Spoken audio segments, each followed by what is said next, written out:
الأنبياء والمرسلين نبينا محمد وعلى آله وصحبه أجمعين. أما بعد، كتاب مشكات المصابيح کی منگا درکو طریقہ او آغاز کارم بینول کم چی ورکو کی ویلکی او دا پیغمبر صلی اللہ علیہ وسلم نثابت تی دغه مسئله اخرنی مسئله بیانی دا. باب الرکوع کی یو مسئله دا بیان شیو چی پیغمبر صلی اللہ علیہ وسلم طریقه داوه چی دا غر رکوع او سجده او دا دو سجدو پا منز کی کیناسته او دا رکوع نباد ودریده سجدی کولو نمخ کی دا طول با یو امرو په یو اندازه کې بو او دا دلیل دی په دې باندې چې اوږده به وو. دا په دې دلیل دی رکوع سجده او د دوو سجدو په منځ کې ناسته او بیا چې د رکوع نه راپاسي او سجدې لګولو نه مخکې قیام دی، دا به د پیغمبر صلی الله علیه وسلم ټول یو شان وو. ښه دومره اوږد به ودرېدو پیغمبر صلی الله علیه وسلم چې صحابه کرام وی کله نا کله به زموږ دا ګمان شو چې پیغمبر صلی الله علیه وسلم نه کسی هیر شوي دي او د هغه دا مطلب دی چې زه په هغه اولني قیام کې ولاړم کوم کې چې تلاوت دی. دومره اوږد به پیغمبر صلی الله علیه وسلم د رکوع نه د راپاڅېدو نه بعد به ودرېدو. کله چې به رکوع نه راپاڅېدو سر به یې راوچت کو نو بیا به اوږد ودرېدو. دا ټولې خبرې دلیل دی په دې باندې چې د پیغمبر صلی الله علیه وسلم رکوع سجده او د سجدې په منځ کې او د دوو سجدو په منځ کې ناسته ده ښه اوږده به وه. او رد دی په هغه خلکو باندې کوم چې دا ټونګې وي او دوی باره کې به حدیثونه مخکې نور هم راشي.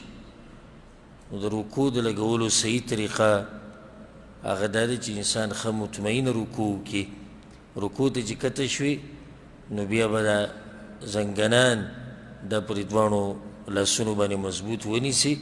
او ملا به بالکل نیغه ساتي، نه به ډېر ټیټې سر به نه ډېر ټیټې او نه به دا سر بره ساتي بلکې سر به د دې ملا سره برابر ساتي. دا د صحیح رکوع طریقه ده، کومه رکوع چې د پیغمبر صلی الله علیه وسلم نه ثابته ده. به یو دعا موږ ذکر کړې وه، عایشه رضی الله عنها را نقل کړې ده چې پیغمبر صلی الله علیه وسلم به په رکوع کې او په سجده کې دا دعا ویله، سبحانک اللهم ربنا وبحمدک اللهم اغفر لي. یو دا دعا تېره شوې. دویمه پیغمبر صلی الله علیه وسلم په رکوع کې دا وی سبوح قدوس رب الملائکة والروح. دا دوه دعاګانې بیان شوې وې. په دې درس کې اولنی حدیث دی د عبدالله بن ابي اوفى رضی الله عنه وی چې کان النبي صلی الله علیه وسلم اذا رفع ظهره من الركوع، پیغمبر صلی الله علیه وسلم چې وکله ملا راوچته کړه د رکوع نه قال نو دا به ووایي سمع الله لمن حمده. سمع الله لمن حمده معنی دا ده چې الله قبول کو حمد د هغه څوک چې د الله حمد بیانوي، یا الله قبلی خبره د هغه چا، دعا د هغه چا چې د الله حمدونه او ثناګانې ډېرې وي. دا مطلب دی د سمع الله لمن حمده. بیا بغي بس ربنا لك الحمد، زموږ خلکو ته همدغه ځي پورې خبره یاده ده. ربنا لك الحمد یعنې الله ټول حمدونه ستا دپاره. یا هلته مخکې وویلی شو که نه چې الله قبلی حمدونه د هغه چا چې څوک حمدونه بیانوي د الله، نو حمد بیان کو ربنا لك الحمد. د هغې نه اخوا بیا چاته نه دی یاده زموږ په خلکو کې. او کوتاهي زه بار بار وایم چې هغه صرف د مولیانو او د واعظینو نه ده چې هغوی نه دي بیان کړي، صحیح څه په دې کوتاهۍ کې د هغوی ده او صحیح څه هغه د عوامو ده چې هغوی کوشش نه دی کړی د دې مسلو د لټولو او د دې مسلو د اورېدو. بس چې مولوي صاحب کومه خبره وکړه په هغې ایمان دی، نه د هغې نه مخکې ځي او نه د هغې نه وروسته کېږي. که هغه غلطی که هغه صحیح که هغه لږی او که هغه ډېری. خو دا ښایسته ښایسته اذکار دي. دا دوه خو تاسو واورېدو چې دا په رکوع کې ویلی کېږي. دا دوه دا د اکثرو ملګرو ته ناشنا دي. سبحانك اللهم ربنا وبحمدك اللهم اغفر لي، دا ډېرو ته نه دی یاد. سبوح القدوس رب الملائکة والروح دا ډیرو ته نه دی یاد. ربنا لك الحمد د دې موږ څلور طریقې ذکر کړې وي چې خبره تېره شوې ده دې کې دي وي کله چې پیغمبر صلی الله علیه وسلم سمع الله لمن حمده وي بیا به وي فقولوا نو تاسو وایئ اللهم ربنا لك الحمد او دا به امام هم وایي سمع الله لمن حمده ربنا لك الحمد ودلته ګوره اللهم ربنا لك الحمد او دا یو طریقه ده دا خو هغه تېر شوي حدیث کې امر و په دې کې داسې دي چې پیغمبر صلی الله علیه وسلم به ووایي سمع الله لمن حمده اللهم ربنا لك الحمد دې باندې اکتفا جایز ده یو سړی دې پورې ووسوي ده خو مخکې ښایسته دعاګانې راغلي دي ملء السماوات وملء الارض یعنی الله ستا حمدونه او ثناګانې وایو په اندازه د ډکوالي د اسمان او د ډکوالي د ځمکې چې د ټوله ځمکه ډکه شي او اسمانونه ډک شي دومره حمدونه وي د الله وایم وملء ما شئت من شیء بعد او په اندازه د ډکوالي د هغه شي چې ته غواړې پیدا کول د ځمکې او د اسمانونو نه بعد یا هر شی چې دی د هغې د ډکوالي په اندازه یې الله زه ستا حمد وایم په صحیح مسلم کې دا حدیث دی دې نه بعد د حدیث په به تفصیل وکړو وعن ابي سعيد الخدري رضي الله عنه ابو سعيد الخدري وي كان النبي صلى الله عليه وسلم اذا رفع راسه من الركوع پیغمبر صلی الله علیه وسلم چې به کله سر راوچت کو د رکوع نه قال نو دا به وي سمع الله لمن حمده خو مخکې حدیث کې تیر شو به دا وي اللهم ربنا لك الحمد ملء السماوات وملء الارض وملء ما شئت من شيء بعد دې بروح ترجمه وشو دي حدیث کو سره به د زیات دي اهل الثناء والمجد یاله ته حقداري د ثناګانو او د دې چې ستا پاکوالی او ستا اوچتوالی بیان شي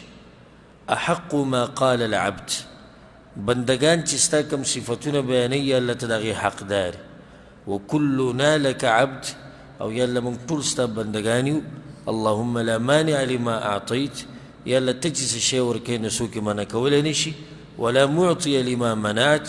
او ته چې څه شی منع کړي نو څوک یې ورکولو والا نشتي ولا ينفع ذا الجد منك الجد او یاله د مالداره مالداري او د اوچت نسب والا نسب او د یو عزتمن انسان عزت او د یو زورور انسان زور د ستا د عذاب په مخ کې هغه له هېڅ فایده نشي ورکولی رواه مسلم د حدیث امام مسلم رحمه الله راوړی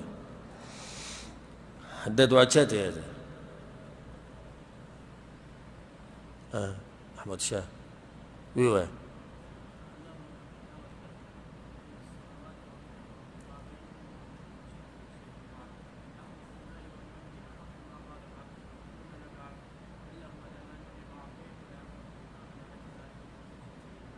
بارك الله فيك خود دې دعا ټیم بدله څوک درکوي هلته زموږ په ملک دا خو به ته ووایې یاده به هم کړي خو چې دغه کشتي او پهلواني روانې د دې به تاله ټیم څوک درکوي چې ته دا دعا ووایې هغه سمع الله لمن حمد ربنا لك الحمد دې پرېږدي شکر وباسه ته به لا بیا دا وایې ګوره کې څومره وخت لګي سمع الله لمن حمد ربنا لك الحمد يا اللهم ربنا لك الحمد ملء السماوات وملء الأرض وملء ما شئت من شيء بعد أهل الثناء والمجد أحق ما قال العبد وكلنا لك عبد اللهم لا مانع لما أعطيت ولا معطي لما منعت ولا ينفع ذا الجد منك الجد دي تقول لك سوق دي بريدي سکه چې خو د رکوع نه سر له راوچت شوی نه یو او بیا خون خو به دا وکړي چې په تراوو کې د سمع الله لمن حمده تریم نه برېږدي هغې تریم نه جوړوي چې ته سمع الله لمن حمده هغه په سجده کې پروت یا د سجدې نه راپاسي اوس دغه یو مقابله جوړوي چې اوس دا سړی راګیر که ما رانه تښتي دا ښایسته ښایسته دعاګانې موږ ته نه دي یادي نو زموږ په منځه کې به څه خوند وي زموږ په دې منځونو کې چې خوند نشتي که نه یوه وجه یې دا ده چې دومره ښایسته ښایسته دعاګانې د پیغمبر صلی الله علیه وسلم نه ثابتې دعاګانې په صحیح حدیثونو کې راغلي دعاګانې هغه مو تا ته نه دي یادي په دې جومات کې موږ سره څومره سپین ګیري ناست دي څومره مشران ناست دي د 40 کالو نه بره 50 نه بره د 80 نه بره او څومره د افسوس خبره چې د اوسه پورې دا دعاګانې هغوی له په منځه کې نه دي ویلي. هغه دقه یو دعا بس سبحان رب العظیم سمع الحمد رب العالمین وزه بیا راشي منځ کې خوند نشته، خود خوند بنئ. یو خو ستا په منځ کې دعاګانې او اذکار هغه بدلیږي نه. دویمه دا کم لږ چې ته وایې د دې هم تا ته معنی نه ده معلومه. خو بس دغې ښوولی دی راته په سجده کې به سبحان رب العلا وایې، په رکوع کې به سبحان رب العظیم وایې. معنی یې څه ده؟ بس وایي دغسې پورې موږ ته ابۍ دې الله وبخښي هغې ښوولي او نور خو خیر خیریت دی. بس صرف لمونځ کوه، یو قرض دی هغه ادا کوه، یو بوج دی د هغه د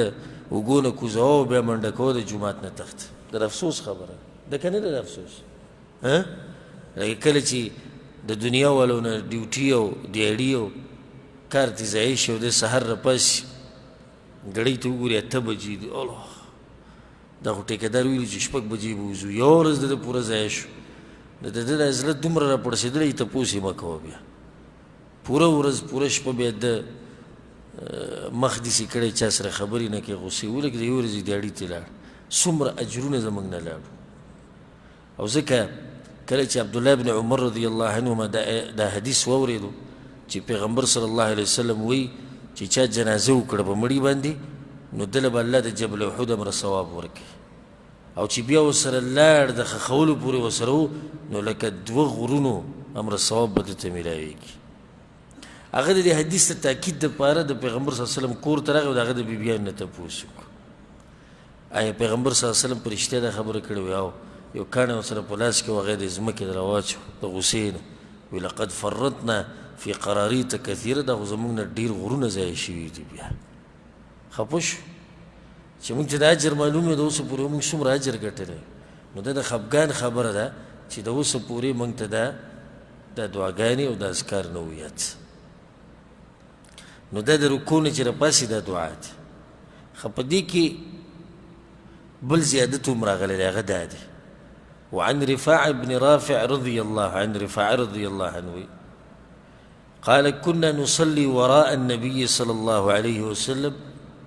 من وموسكو پیغمبر صلى الله عليه وسلم پس شاته فلما رفع رأسه من الركعة کله چې هغه د رکوع نه سر راوچت کو قال سمع الله لمن حمده هغه دا ووی.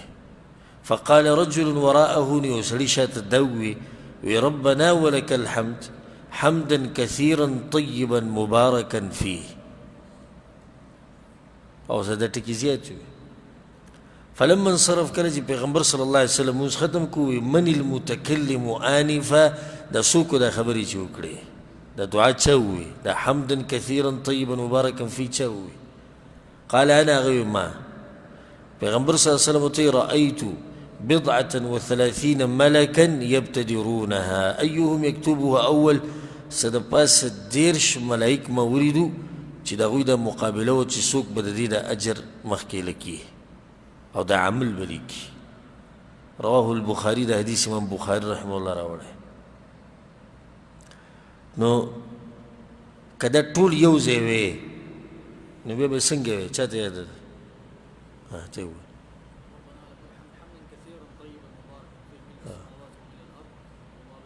وملء ما شئ وما بينهم.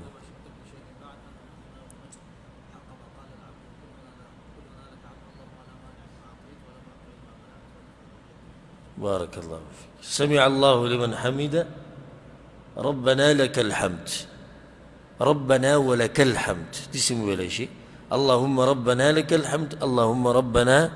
ولك الحمد دام ولا شيء. بيمخك حمدا كثيرا طيبا مباركا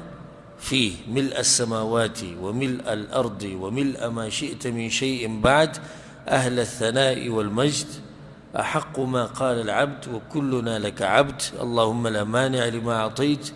ولا معطي لما منعت ولا ينفع ذا الجد منك الجد. صرف دي جملة ربنا ولك الحمد حمدا كثيرا طيبا مباركا فيه سدباس ديرش ملائكو مقابله و چې څوک به د عمل مخکې لیکي او الله ته به یې خېچي. نو چې څوک د پوره ذکر ووایي نو الله به له څومره اجر ورکوي. وایي به که نه به وایي؟ ان شاء الله. الفصل الثاني كحديث عن ابي مسعود الانصاري رضي الله عنه ابو مسعود وی چې پیغمبر صلی الله علیه وسلم دا خبره کړې ده لا تجزئ صلاة الرجل حتى يقيم ظهره في الركوع والسجود. دا حدیث امام ابو داود، امام ترمذی، امام نسائی، امام ابن ماجه، امام دارمی ټول راوړی. واوري خځې غوږ کېدی وی دا هغه سړي پیغمبر صلی الله علیه وسلم دا هغه سړي مونځ نه کیي چې څوک خپله ملا په رکوع کې او په سجده کې برابر نه کیي. دا هغه سړي مونځ نه کیي چې چا رکوع صحیح ونه کړه او چې چا سجده صحیح ونه کړه. وجه دا ده چې رکوع او سجده دا خو د منځه رکن دی،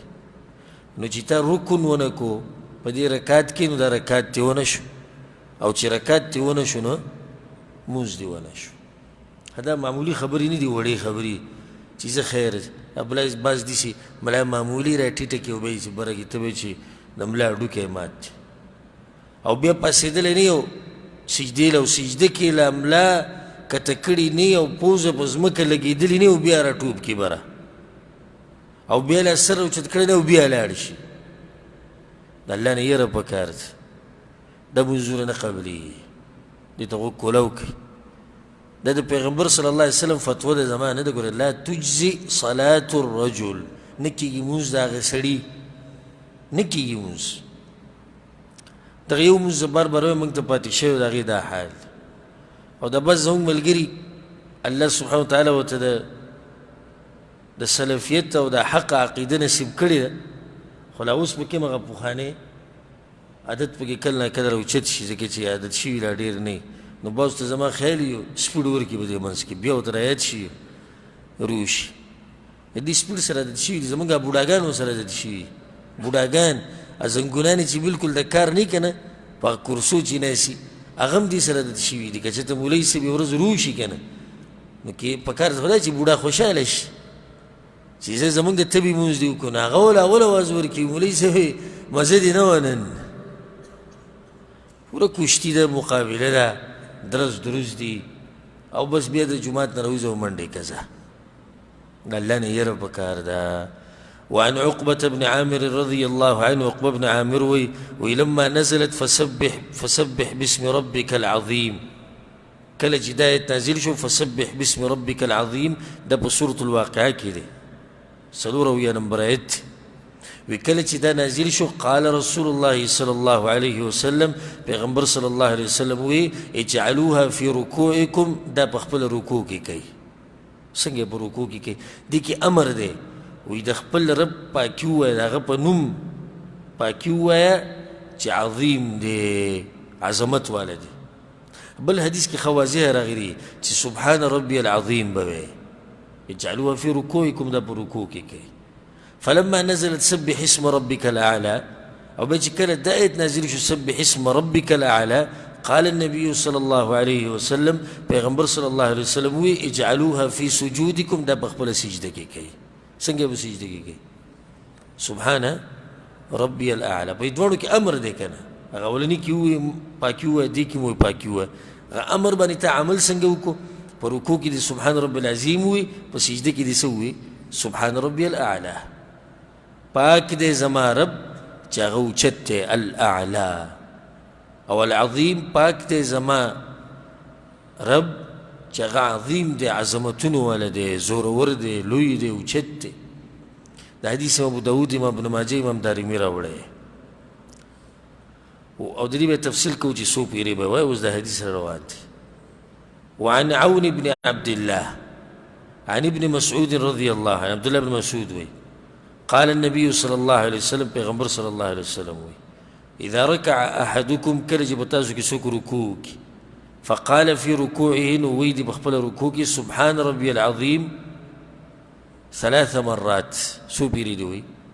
3 پیرې. فقد تم ركوعه، نو د رکوع پوره شوه. وذلك ادناه، او دا د کمال په درجه کې د ټول نه لاندې دی. واذا سجد، او کله چې سجده ووي او بیا په سجده کې ووي سبحان ربي الاعلى 3 پیرې ووي، فقد تم سجوده، سجده پوره شو. وذلك ادناه، او دا د کمال لاندینۍ درجه ده. رواه الترمذي ابو داود وابن ماجه. اگر که دې حدیث په سند کې کلام شته، لکه چې د عون ابن عبدالله د ده ملاقات د عبدالله بن مسعود سره نه دی شوی چې ملاقات یې نه دی شوی نو دی څنګه د هغه نه حدیث بیانوي الغرض سبحان رب العلا سبحان رب العظیم ما تیر شوي درس کې دا خبره بیان کړې وه چې قرآن په سجده کې او په رکوع کې څه دی ویلې منه دي بیا دا خبره ما بیان کړې وه چې په سجده کې او په رکوع کې ډېرې دعاګانې جمع کول څه دي جایز دي لکه اوس دا اذکار موږ بیانو که نه دعاګانې سړی دا ټولې وایي صحیح هېڅ حرج پکې نشته څو پیرې وایي چې څومره یې ویلی شي و دې سبحان رب العظیم په باره کې راغلی دي چې ادنا درجه د کمال هغه 3 پیرې ده د کمال ادنا درجه نور واجب یو پیر دی که چا یو پیر وي نو رکوع وشوه سجده وشوه خو د کمال هغه درجې ته نه دی رسېدلی ادنى الکمال په کمال په درجه کې بیا د ټولو نه کم هغه دی چې انسان کم سے کم 3 پیرې ووایي زیات نه زیات به 100 پیرې ووایي نو بعض علما وایي 10 پیرې د امام دپاره او مقتدي چې څومره ویلی شي نو زیات نه زیات درجه د کمال هغه چې څومره ویلی شي خو امام له نه ده پکار چې د 10 نه زیات کړي وجه دا دی چې کله دې زیاتوي نو شاته مقتدیانو ته بیا تکلیف جوړېږي او چې ځان له یو سړی لمونځ کوي څومره ویلی شي واجب څومره دی یو پیر او د کمال ادنا درجه څومره ده 3 او زیات نه زیات چې څومره ویلی شي وعن حذيفة رضي الله عنه حذيفة رضي الله عنه أنه صلى مع النبي صلى الله عليه وسلم فكان يقول في ركوعه وما ده پیغمبر صلی الله علیه وسلم سره منځ هغه په رکوع کې وی سبحان ربي العظیم او په سجده کې به وی سبحان ربي الاعلى ثابت شو دا پیغمبر صلی الله علیه وسلم وی وما أتى على آية رحمة إلا وقف وسأل او کله چې موږ د رحمت دي سوایت راغی د الله د رحمت او د شفقت نو دغه ځکه پیغمبر صلی الله علیه وسلم د الله نه سوال وکړو چې الله موږ له پکې برخه راک وما أتى على آية عذاب إلا وقف وتعوذ او کوم ځکه چې موږ د عذاب ایتونه رالو د جهنم نو هلته به ودرېدو الله پورې به پناه ونیو دغه عذاب نه رواه الترمذي او ابو داود والدارمي د درېونو د حدیث راوړی دی امام ابن ماجه هم راوړی خو صحیح خبره دا ده چې دا قسمه طریقه چې د رحمت آیت راشي هلته ودرېږه ویې غواړه او چې د عذاب آیت راشي هلته ودرېږه او الله پورې پناه ونیسه دا په نورو روایتونو کې هم راغلي خو هلته دی چې د شپې په منځ کې پیغمبر صلی الله علیه وسلم دا کول یعنې په نفلي مونځ کې به یې کول په فرضي کې به یې نه کول او بار بار موږ دا خبره کوو چې په دې باندې عمل هغه څوک کولی شي چې څوک څه د قرآن په ترجمه او په تفسیر پوهېږي نور ته به څه ودرېږي د رحمت آیت سره او څه به وغواړي چې نه پوهېږي او څه به ته د الله د عذاب نه ویرېږي او پناه به ونیسي په الله پورې د عذاب نه چې ته نه پوهېږي چې راځه څه وایم الفصل الثالث کې حدیث دی عن عوف بن مالك رضي الله عنه عوف بن مالك قمت مع النبي صلى الله عليه وسلم وما د پیغمبر صلی الله علیه وسلم سره مونځ کوو ولاړو فلما ركع دې ته وکېرېښه فلما ركع کله چې رکوع وکړه ركع کله چې رکوع وکړه مکث قدر سورة البقره نو دا رکوع دومره اوږده وکړه لکه څومره وخت کې چې سوره بقره ویلی کېږي د یو رکوع دا د پیغمبر صلی الله علیه وسلم رکوع وه لکه سوره بقره چې پکې وی واضح ده چې دا نفلي مونځو د پیغمبر صلی الله علیه وسلم ځکه چې د امامتۍ په منځ کې به هغه تخفیف کو شاته به قسمه قسم خلک ولاړ خو دا د هغه ځان له مونځ او دومره اوږد به یې کو ځکه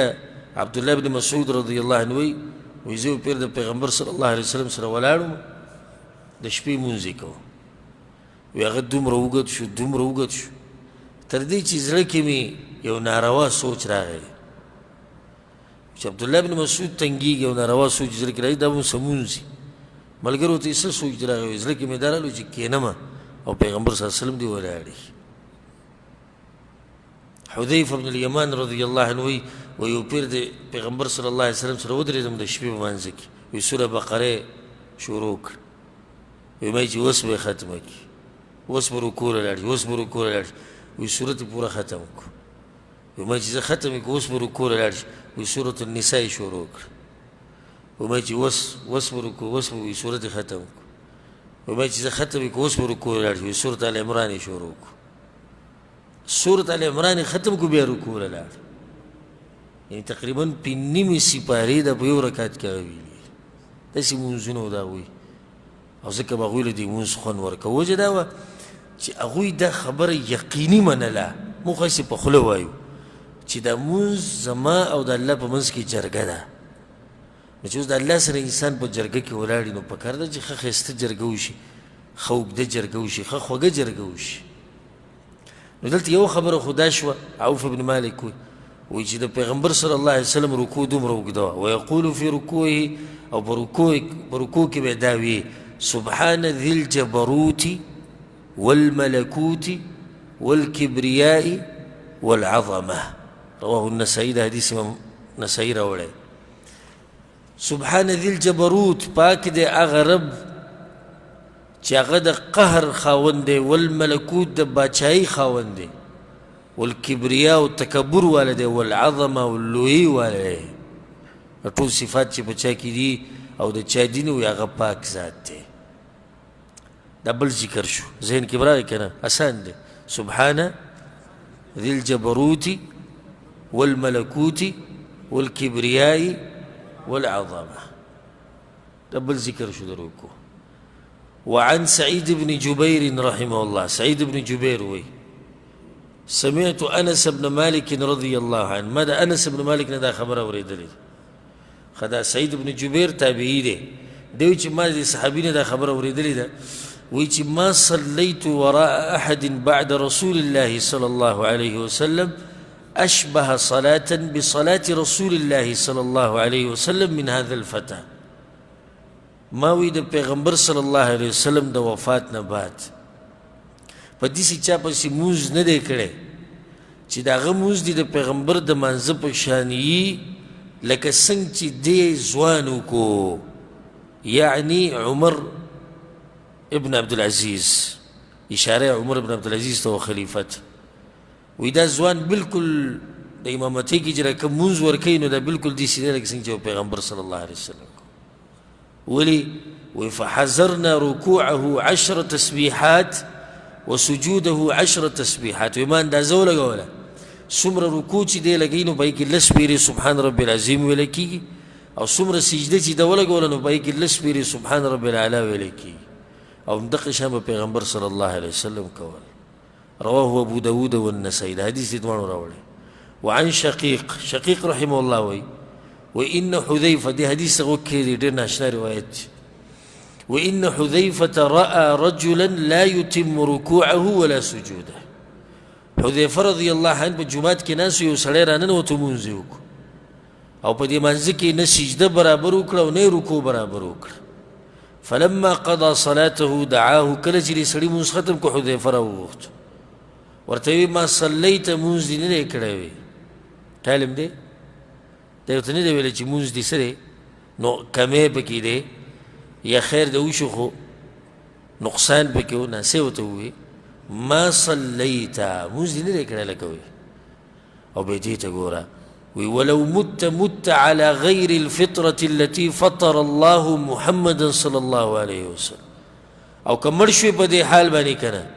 نو مړ نه شوې ته په هغه لار باندې کومه لار چې الله ښولی و پیغمبر صلی الله علیه وسلم ته په بله لار باندې مړ شوې ډېر د هیرې خبره رواه البخاري د حدیث امام بخاري رحمه الله راوړی که مړ شوې په دې طریقه او دا دې مونځو او دا ټونګې دې والي که نه نو د پیغمبر صلی الله علیه وسلم په لار بیا نه یې مړ ته بیا د بل چا په لار مړې بدي حديث توكيد وعن ابي قتاده رضي الله عنه ابو قتاده قال النبي صلى الله عليه وسلم پیغمبر صلى الله عليه وسلم دا خبره کړې اسوأ الناس سرقه بدترین په خلقو کې غل هغه دی او بدترین غل هغه دی الذي يسرق من صلاته چې د خپل منځ نه غلا کوي قالوا يا رسول الله وكيف يسرق من صلاته يا رسول الله منزل سو غلا کولای شي څنګه ويا لا يتم ركوعها ولا سجودها نه سجده برابر ولګول نه رکوع برابر ولګول غلا وکړه کنه حق د منځه پورا ادا نه کو پای باندې ډاکه واچوله دا غل دی او په غلو کې دا یو بدترین غل دی د دا غل نه غټ غل دی چې هغه په لکه او سره زر او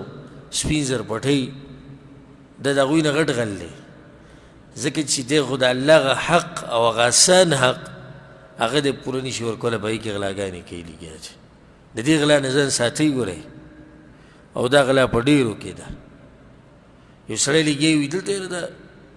توریان غلاګانې کوي پلانې غلا کوي او دی به په خپل د هغه نه غټ غلي او په غټه مسله کې غل دی د مانځه په مسله کې غل دی نو دې کې به احتیاط کوئ رواه احمد د حدیث امام احمد رحمه الله راوړی وعن النعمان بن مرة رحمه الله نعمان ابن مروي ده تابعي دي أن النبي صلى الله عليه وسلم قال پیغمبر صلى الله عليه وسلم ده خبره کړې ده سم خیال دې مبارک سم زين تر تابعي څنګه وي چې پیغمبر صلی الله علیه وسلم دا خبره کړې تابعي خو په کار چې منځ کې یو کس یاد کې صحابي ځکه دا روایت چې دی دا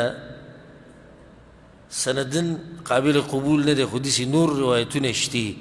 چې هغه دا روایت مضبوطوي وی پیغمبر صلی الله علیه وسلم دا خبره کړې ده ما ترون فی الشارب والزاني والسارق ستاسو څه خیال دی څه وایي د زناکار او هغه انسان چې د شرابو نشه کوي او غلي د دوی په باره کې تاسو څه وایي وذلک قبل ان تنزل فیهم الحدود یو دا دغه سزاګانو نه مخکې پیغمبر صلی الله علیه وسلم تپوس کوي دغه وخته پورې لا د دوی سزاګانې نه وي بیان شوي قالوا الله ورسوله اعلم هغوی الله او د الله رسول ته پته ده پیغمبر صلی الله علیه وسلم هن فواحش وفيهن عقوبه دغه د فحاشي کارونه او بدی کې سزا هم ده هو اسوأ السرقه الذي يسرق من صلاته خو بیا ګوره یاد ساتئ چې ګوره بدترین غلا دا دی چې انسان د خپل منځ نه غلا وکړي قالوا وكيف يسرق من صلاته يا رسول الله د منځ نه څو غلا څنګه کولی شي قال لا يتم ركوعها ولا سجودها چې کله نه سجده پوره کوله او نه رکوع پوره کوله به دا غل دی رواه مالک و احمد د حدیث امام مالک امام احمد امام دارمي هم دغه شان راوړی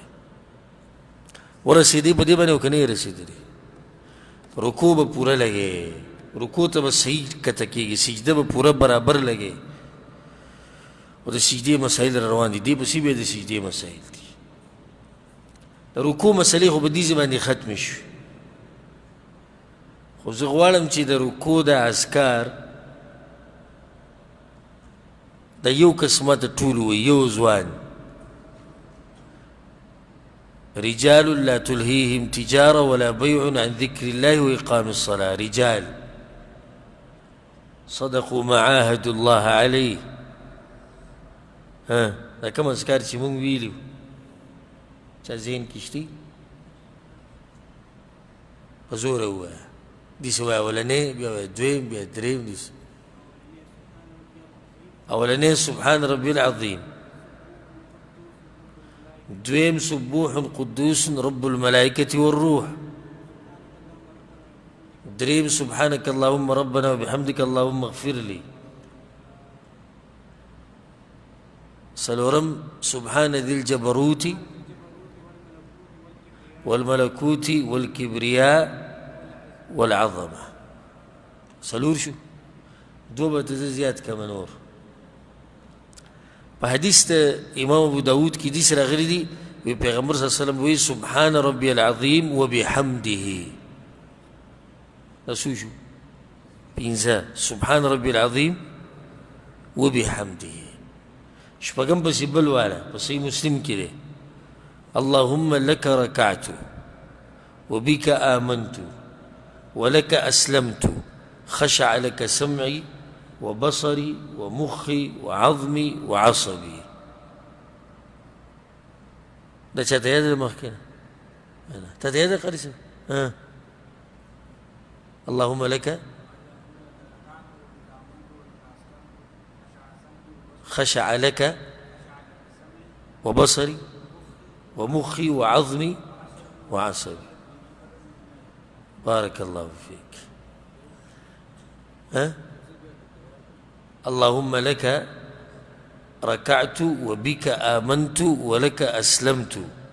خشع لك سمعي وبصري ومخي وعظمي وعصبي. دا د پیغمبر صلی الله علیه وسلم نه ثابت دي. شپږ شو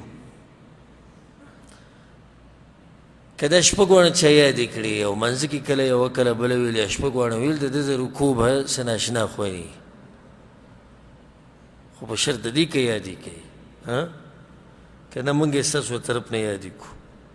نن سبا خو دې بعضو مولیانو تجارتي مولیانو خبره ډېره اسانه کړې ده، کله داسې به کوم کوي بعض استخارې هم نورو له کوي. بعض ټلیفون یاره شیخ صاحب که موږ له دې استخاره وکړه مسله ستا ده که زما ده؟ وایي زما ده. چې ستا ده نو زه سره استخارې کوم. دا الله یې کوه که نه ښه. نو پخوا به دې خلکو دا مطلب و چې بس مولوي صاحب موږ کېنولی دی جومات کې و مولا پوه شو کار یې پوه شو. موږ ته هله خبره کوو چې بس میاشت په اخره کې څو دانې پکار دي او د موسم په اخره کې څو پکار دي، موږ به هغه دانې درلي وو. نور مولوي صاحب مو نیولی دی وایي یو رکعت تراویح به دی نه کوي ښه یو تراویح هم نه کوي، خو چې کښېني مجلس کې موږ خو ډېر تکړه مولا راوستي خبر خو نه وي هغه په 3 ورځو کې هم ختم کوي. مطلب دا چې لګیا دی او موږ به په اخره کې پیسې ورکوو کار څه دی روان دی. مزید موږ به خپله بېدیني خپله هغه چې څه دي منماني څه چې په زړه کې راځي به کوو.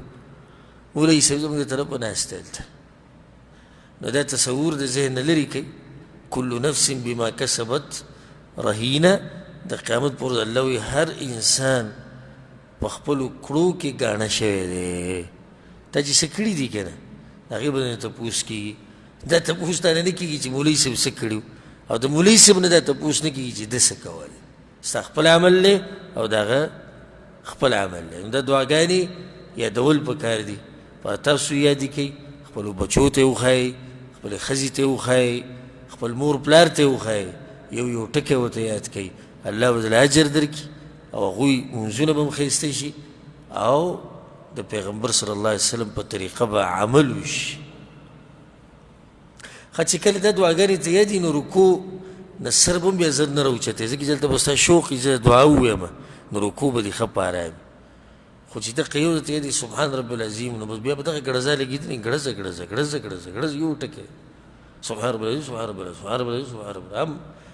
یې صحیح ویلی نه شي او که ویلی شي نو په معنی نه پوهېږي چې دې څه مطلب دی. الله دې دا ټولې دعاګانې مونږ ته یادې کړي. پر روان درس کې به زه که الله توفیق راکړو ژوند و انشاءالله نو پر روان درس کې به زه دا دعاګانې بیا تاسو ټولو نه او یا چا ته مه ووي د هغه نه به اورم انشاءالله. ډېر اسان نن سبا خو الله ډېره اسانتیا پیدا کړې دي، ډېره اسانتیا. اوس دغه مثال کې دا دعا تا ته نه یادي اللهم لك رکعت و دا دعا تا ته نه یادي اوږده ده. انټرنیټ کې سرچ وکړه دغه دعا صرف دغه ټکی ور واچو او ټوله دعا به تر وباسي. ځان سره په دې موبایل کې سیف کړه سبحان ذي الجبروت والملکوت والکبریا والعظم اوس ځان سره سیټ کړه. دا ټولې دعاګانې ځان سره په موبایل کې سیف کړه لکه څنګه چې ته ځان سره تصویران او دا قصې میسې دي ځان سره ټولې سیف کړي دي پخوانۍ. بعض په فیسبوک تصویر ورکړي د خپل وړوکوالي وایي دا جي سن 1981 تصویر دی. نو چې د سن 1981 تصویران تا ساتلي دي او یو ناروا کار دې کړی دی او ناروا شی دې ساتلی نو دا دعاګانې ساتل خو بیا عبادت دی. نو ځان سره یې ساته که ډېر ثواب ګټل غواړي نو په یو پاڼه کې ښه ښایسته ولیکه ورسره ترجمه ولیکه او بیا یې چاپ که او په ملګرو یې تقسیم که الله به دله بې حسابه اجر به دله الله درکړي. د هغې نه باندې باب راوړی دی باب السجود و فضله. او دلته د سجدې مسله راوړي. په رکوع به سجده ده که نه نو ځکه د سجدې مسله راوړي. ښه سجده غوره ده که رکوع غوره ده؟ سجده غوره ده. ولې ځکه چې سجده کې عاجزي بیا ډېره زیاته ده. یوه بل حدیث به راشي چې سجده کې انسان الله ته ډېر زیات نږدې په نسبت د رکوع نو سجده غوره. بله دا ګوره دا سجده دومره اوچت عبادت ته دومره غوره چې دې جومات ته مسجد ویلی شو هغه ځای چې سجدې پکې لګي حدیث ونه ویلی شو چې هغه ځای چې رکوګانې پکې کېږي هغه ځای چې دعاګانې پکې غوښتې کېږي هغه ځای چې اذکار پکې ولګوي نه هغه ځای چې سجدې پکې لګول کېږي ځکه ورته مسجد وایي د سجدې لګولو ځای سجده ډېر اوچت عبادت دی په دې باب کې به مؤلف رحم الله حدیثونه راوړي په دې مقصد چې د سجدې د لګولو طریقه څه ده او د دې څه فضیلت دی او په سجده کې به وایو څه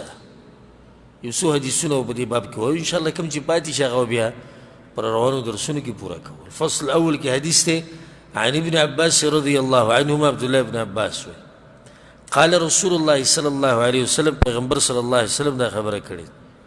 امرت ان اسجد على 7 اعظم الله ما ته امر کړی دی چې په 7 اندامونو باندې به سجده لګي دا امر د الله له طرف نه دی دا امر د وجوب د پاره دی مطلب دا دی چې په دې 7 اندامونو باندې سجده لګول څه دي واجب دي بعضو مولیانو چا ویلي دي تندې او پوزه لازم ده او دا نور واجب نه دي او چا ویل لاسونه واجب دي او تندې او پوزه لازم دي او دا نور لازم نه دي هسې د خبرې نه ربړ جوړ کړی ده اوږده کړې ده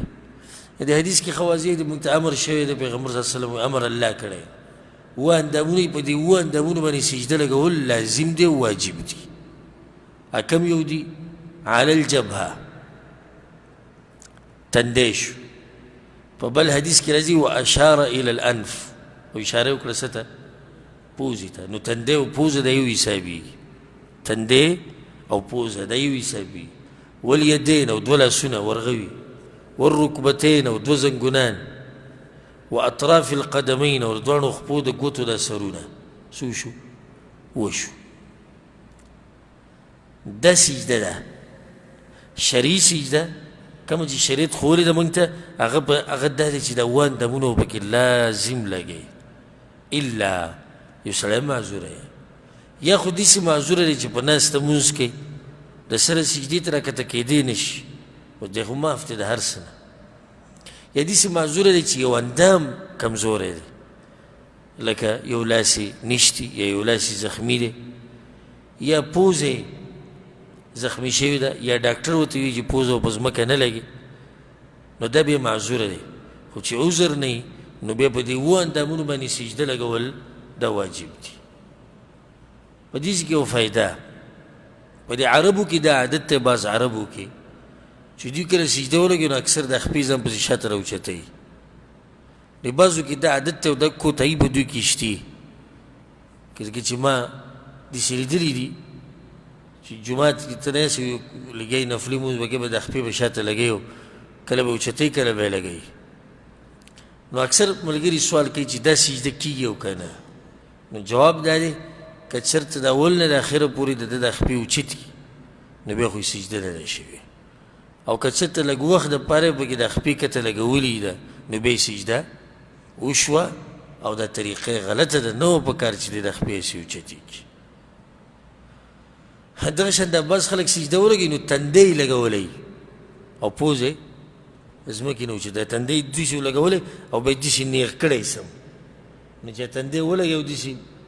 لمنډه یې چې نیغ کړي راوچت شي پې نو هغه پوزه بیا په ځمکه باندې صحیح نه لګي بعضو د پوزه سمه په زور لګولي او داسې نیغه یې لګولي نو د هغې سره تندی اوچت شي او دا دواړه غلط دي تندی او پوزه د دواړه به په ځمکه باندې ښه صحیح لګي دا خبره یې د ساتي په کپړه باندې او په پټکي باندې او په لستوڼي باندې سجده کول دا مکروه دي یعنې غوره نه دي الا چې عذر یې لکه ځمکه ده او په هغې څه شی نشته کاڼې دی او شګه ده او خاوره ده او ګرمه شوې ده او ګرمي ډېره ده او دی ځان ته څه شی واچوي یا متصل د ده په بدن باندې چې کومه کپړه ده په هغې څه حصه باندې سجده ولګوي بیا پکې خو څه حرج نشته خو چې کله ورته ضرورت نه وي نو بیا نه ده پکار دا بعض ملګري په دې سر له پاسه چې کوم ټوکې اچوي دا رومال راوړي نو ځان ته مخې ته واچوي په منځه کې او په هغې باندې سجده په هغې سجده لګوي نو دا غوره طریقه نه ده دا غوره کار نه دی دغه شان ځان له هسې جنمازونه په جومات کې اچول دا هم ښه کار نه دی او جومات کې قالین شتي او ټول مسلمانان په هغې باندې لمونځ کوي ته ځان سره جنماز راوړی دا نه ده پکار الا لکه اوس مثال کې د ورکشاپونو خوا کې چې کوم جوماتونه دي د هغوی کپړې څښئ ځان سره جنماز راوړي دا خو بیا عذر دی چې قالین څښای نه شي خو بغیر عذر نه لکه څنګه چې زموږ په ملکونو کې دي د مشرانو په د اولني صف کې قالینونه اچولي جنمازونه اچولي نو دا صحیح طریقه نه ده زه د دا به هم راشي همدې باب السجود کې به راشي پیغمبر صلی الله علیه وسلم وایي حدیث کې وایي ځان له داسې ځایونه مه نیسئ لکه اوښانو چې نیولي اوښ چې د کله به غوجلې کې ودرو که نه او یا د هغه د تړلو ځای چې کمي نو سبحان الله ته دا ټول په یو ځای وردننه که خو دې کې به هر یو خپل خپل ځي له ځي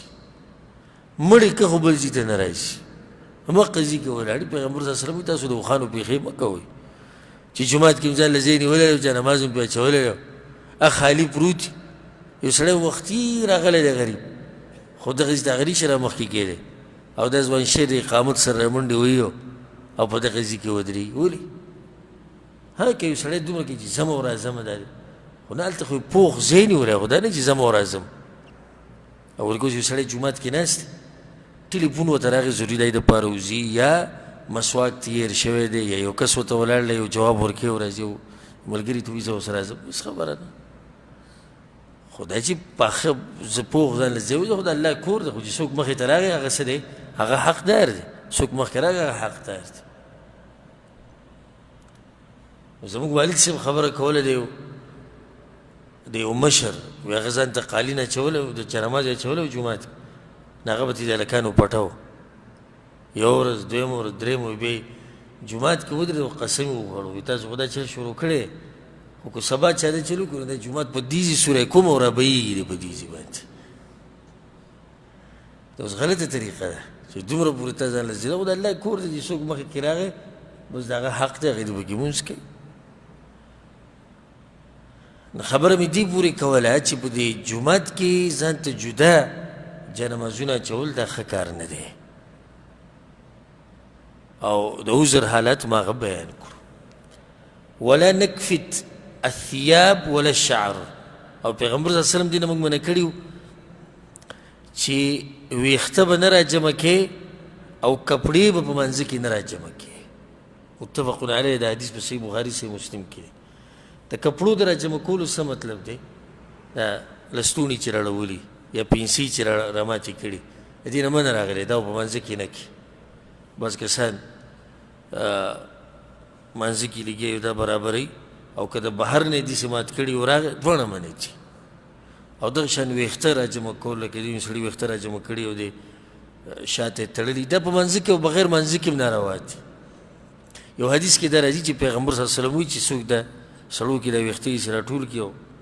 شاته یې دا کړي دا وایي د شیطان د ناستې ځای دی د څه ځای دی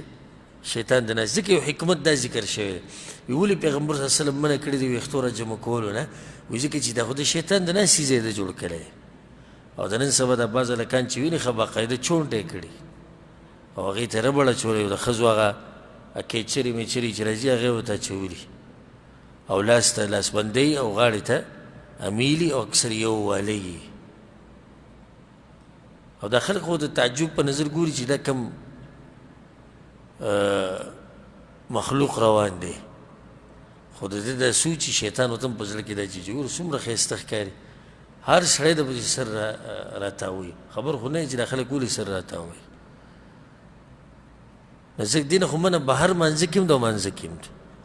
که یو سړی دا سوال وکړي چې دې کې حکمت څه دی نو د ویښتو خو ما یو حکمت ذکر کړو چې یو حکمت علما دا ذکر کړی دی چې ویښته دې راټول کړو نو د شیطان د ناستې ځای دې جوړ کړو بل حکمت علماو دا ذکر کړی دی چې پرېږده چې دا جامې او دا ویښته تا سره پوره سجده ولګوي کله چې تا جامې راټولې کړې او ویښته دې راټول کړو نو ته دا ته محرومه کړو د پوره سجدې لګولو نه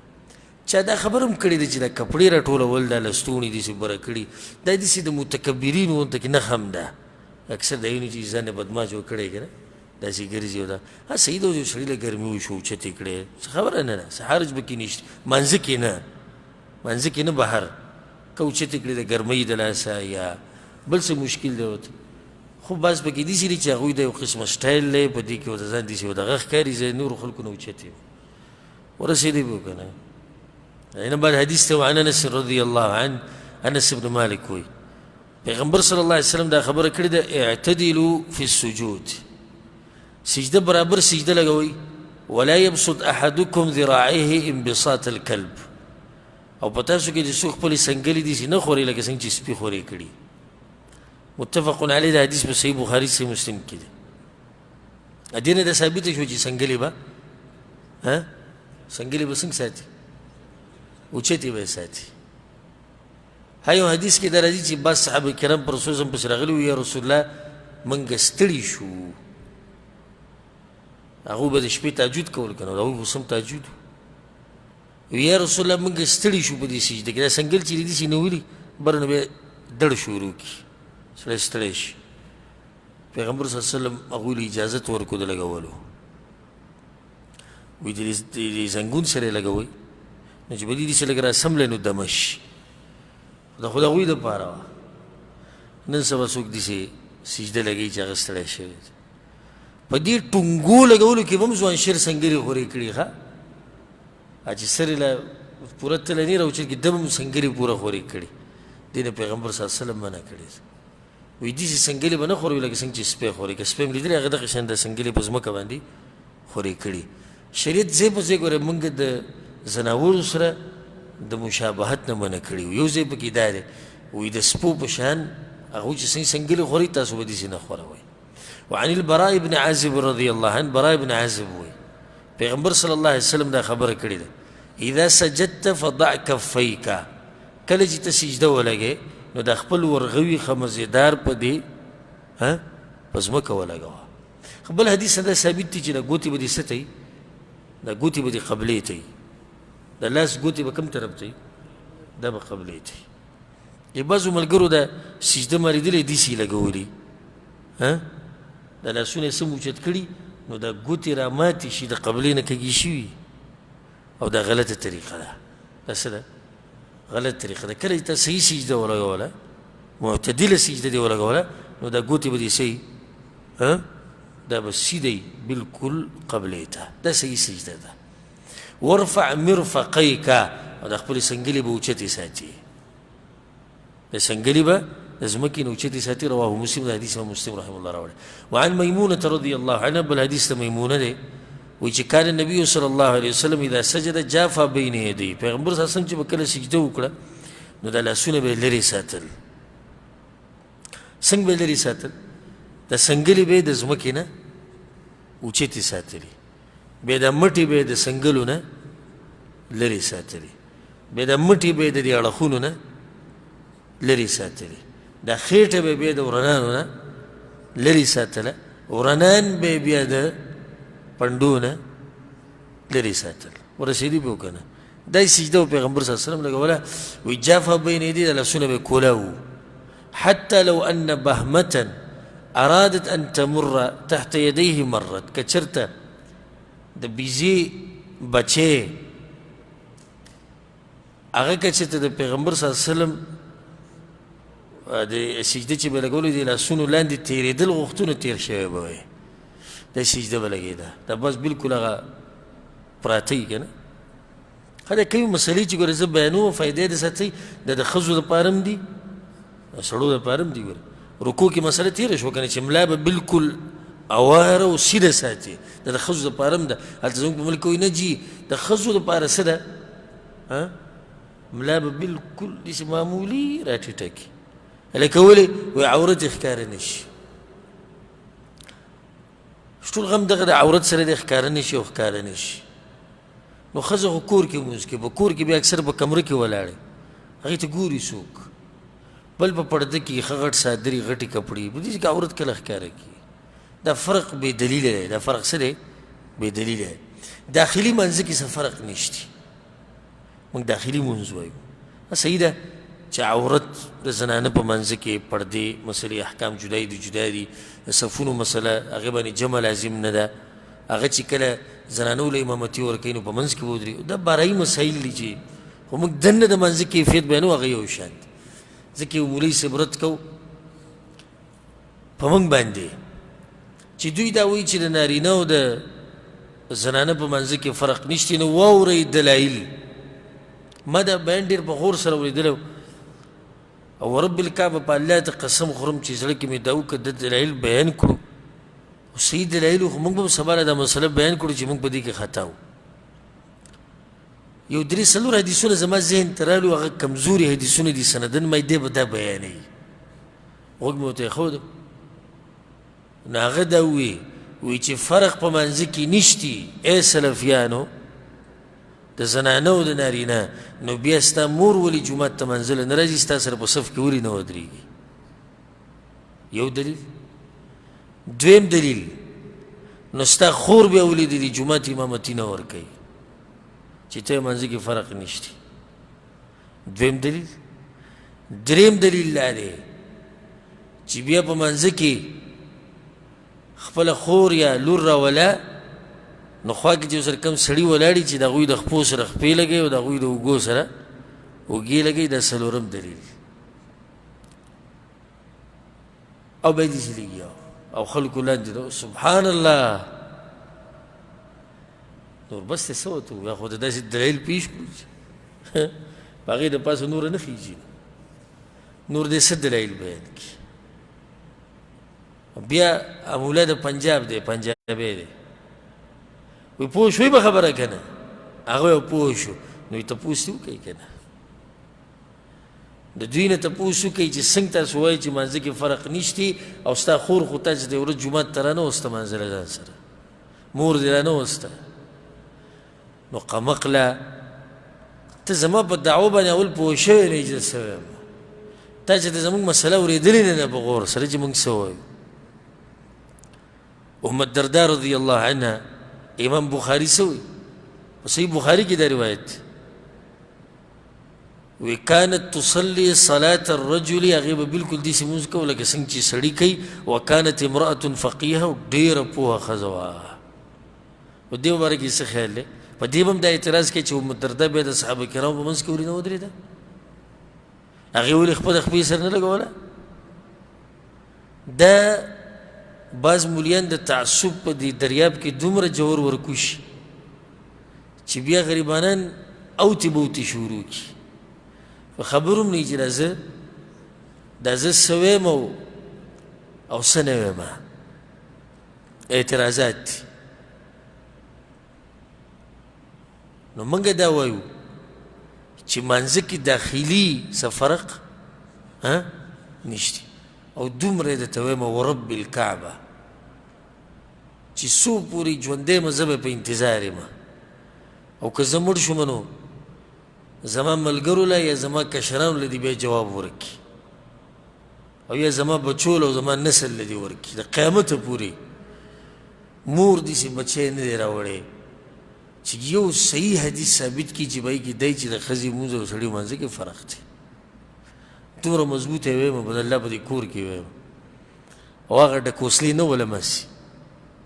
لکه زه فضیلة الشیخ مبشر احمد ربانی حفظه الله یو لوی محدث دی د پاکستان یو لوی عالم دی ډېر پوه انسان دی هغه سره زما په لاهور کې یو څو شپې راغلي دا په مکتبه کې هغه ما ته ډېرې عجیبه قصې بیان کړي یو دا قصه ما ته وکړه چې زه د خپلو خوا ته ورغلم یو کلي ته د جمعې مونځ خو یې موږ وختي کوو مامونځ وکړو جومات کې راووتو بس د خپلو کور کې ناست وم نو بیا د بریلیانو خطبه چلېده او خطبه لیټ کوله نو په خطبه کې هغه وایي چې زما چیلنج دی اهل حدیثو ته او سلفیانو ته که نر پکې ارادي شو وي دا قصه وکړه وایي زه جومات ته لاړم پسې جومات نږدې و وی چې مونځ ختم شو زه په هغه ډک جومات کې پاڅېدم ما چې مولانا صاحب زه یو خبرې راغی هغه زه نه پېژندم چې دا شیخ مبشر احمد رباني زه که پېژندی نه هغه بیا په دې دیوال هم ورته و تښتېدو خو خبر ترې نه و چې دا څوک چې ځکه چې هغه مشهور دی بیا خصوصا شیخ حفظه الله مناظرو کې دومره تکړه دی زه د هغه سره مکتبه کې ګرځېدم نو په دې مکتبه کې بره په دې المارو له پاسه د ټول نه اوچت کتابونه بند پراته و پړی تې تاو شوی نو ما هغه ته ووایم شیخ صاحب دا کتابونه د بند تا ساتلي دي چې دې څه وجه ده وایي د دې خو ډېره ناشنا قصه ده دا خو موږ مناظرې له تللي یو ځای ته یو سړي چیلنج راکولی بیا رانه تښتېدلی او پټ شوی و نو موږ ورته ناست وي، ما هغه شاګردان ته وایي چې دا کتابونه به ترې وړو. دی به هلته ما پسې راځي او زما دې ویسي وي. کلونه تېر شو، مناظر صاحب کتابونه یې هغه شان پراته دي. بیا هغه زوی ته یې ورشو پیزار راوړو، نو هغه پیزار راوړو ما ته وښو، وایي دا د هغه پیزار دی. پیزار هم پراته دي او کتابونه هم پراته دي او کلونه تېر شو د اوسه پورې نه دی راغلی. ښه نو وایي بریلي پسې ورغلم، وایي ما چې مولانا صاحب ته یوه خبره وکړه خطبه کې. څه خبره وکړه؟ تا چیلنج ورکړو. وایي چا ما ورکړو؟ وایي ما چې زه یې قبلومه. زه راغلی یم تا وایي که چا دا خبره ثابته کړي دوی کې څوک نه دي، زه یې اوس ثابتوم بغیر د کتاب او هر څه نه. زه به تا سره دغه شان مناظره کوم او ته چې کوم کتاب راوړې راوړه. یو ما ته وایي چې څوک یې؟ ما چې زه پلانی یم. وایي کمرې ته راشه. ما چې کمرې ته خو نه ځم، خبره به دلته کوو. وایي ته راشه، الله بنده جومات کې دې شور جوړ کړو، کمره کې به کېنو خبره به وکړو. ما چې کمره کې نه کېنو، چیلنج یې ټولو به مخکې ورکړی، ټولو به مخکې به خبره کړو. لګیا وایي څه زورونه را باندې وکړو. وایي بیا یې زه داسې لږ سیټ ته کړم. وایي ما ته وایي چې تاسو چیلنج یې ورکوئ که نه ورکوئ؟ وایي ما چې موږ خو ورکوو. وایي موږ چېرې درغلي یو؟ ته خبرې ته ګورې نه، خو چیلنج دې وکړه پر روان یې. دا خو موږ په جوش کې راشو خبره وکړو. وایي ما چې په زوره به یې وایي. بیا مې ټول جومات ته وایي چې مولانا صاحب وایي چې چیلنج یې تاسو هم ورکوئ، موږ نه یو درغلي. نو ته څه له را روان یې؟ دا دی ستاسو په مخ کې دی. زه ګورې دلته ښه تیار یم او ښه دلته ولاړ یم، خو هغه تیار نه شو. نو الحمدلله زمونږ خبرې ګوره هغه هسې د کوسلي غونته کې نه دي چې سم ووایي. خبره کوو، په هغې ولاړ یو، هغه ثابتوو په یو صحیح حدیث کې. دا صحیح ټکی ورسره زه لګوم، په یو صحیح مسند حدیث کې دا نه دي راغلي چې د زنانه او د نارینه په دننه مونځ کې څه دی فرق دی. دا نشته، پرې ورسېدی که نو دا د سجدې دا مسلې، رکوع دا مسلې د ښځو سړو ټولو دپاره دي. دقه شان کوله او سجده به ښځه هم لګوي. هلته وایي که نه، وایي دا سینه به د ځمکې سره جوخته کړي او هغه چپړي ته سجده به لګوي او د دې دپاره چې عورت یې ښکاره نه شي. دا ټولې څه پالتو خبرې دي، په دې څه دلیل نشتي. ها که داسې دومره پورې خبره لا صحیح ده چې اوس یو مثال کې یو زنانه په حرم کې مونځ کوي، نو ډېر دې لکه لاسونه نه کولاوئ، ډېر دې بدن نه کولاوئ، لږ معمولي دې کولاو کړي، دومره چې پټه پاتې شي، بس حرج نشته. که سړی داسې معقول عنده کې علت هم په دې کې دا نه دي چې سنګلې به خورئ. سنګلې خورول حرام دي په ځمکه باندې، او دغه شان د جسم یو بل سره لګول دا هم ناروا دي. ورسېدی پکې په دې باندې به اکتفا وکړو. انشاءالله پر روان درس کې به دا باقي د سجدې دا مسایل دا پوره کړو. الله سبحانه وتعالی دې موږ پوه کړي په قرآن او حدیث باندې. هذا والله أعلم وصلى الله وسلم على نبينا محمد وعلى آله وصحبه أجمعين.